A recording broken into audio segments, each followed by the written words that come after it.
কানের পাশের যে বেনুনি দেখেন, সেই বেনুনি আপনি দেখে বুঝতে পারবেন যে এরা very typical orthodox Jewish by the look at of their the dress code, religious dress code, and the hair. Can I touch it if you don't mind? Okay.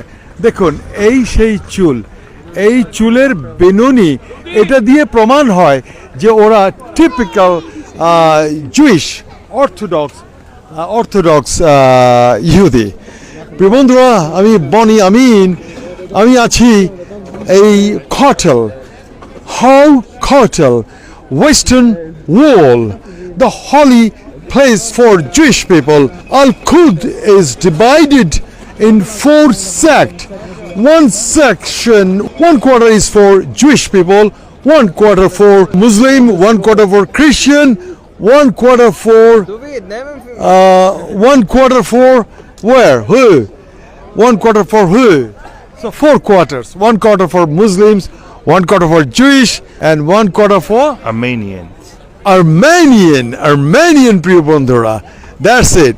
চলুন এখন রাত গভীর, এখানে শীতের রাত, আমি শীতের রাতের অবস্থাটা আপনাদেরকে দেখাচ্ছি প্রিয় বন্ধুরা।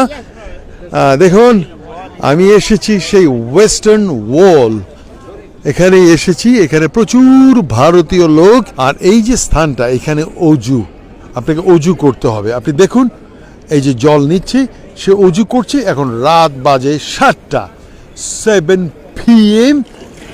দেখুন একজন জুইশ লোক, সে অজু করছে, আমিও অজু করছি। ওকে, লেটস গো প্রিয় বন্ধুরা। আমি আপনাদেরকে কটেল হচ্ছে আরবি শব্দ। আর এই যে দেখুন এই চুলটা দেখুন আপনাদেরকে এই সেই দেয়াল, পাঁচিল, তার পাশে নিয়ে যাচ্ছে। পশ্চিম ধারের পাঁচিল বলা হয়, পশ্চিম ধারের পাঁচিল। এদের মাথায় যে আধা টুপি যেটা দেখছেন, সেটা হচ্ছে জুইশদের চিহ্ন।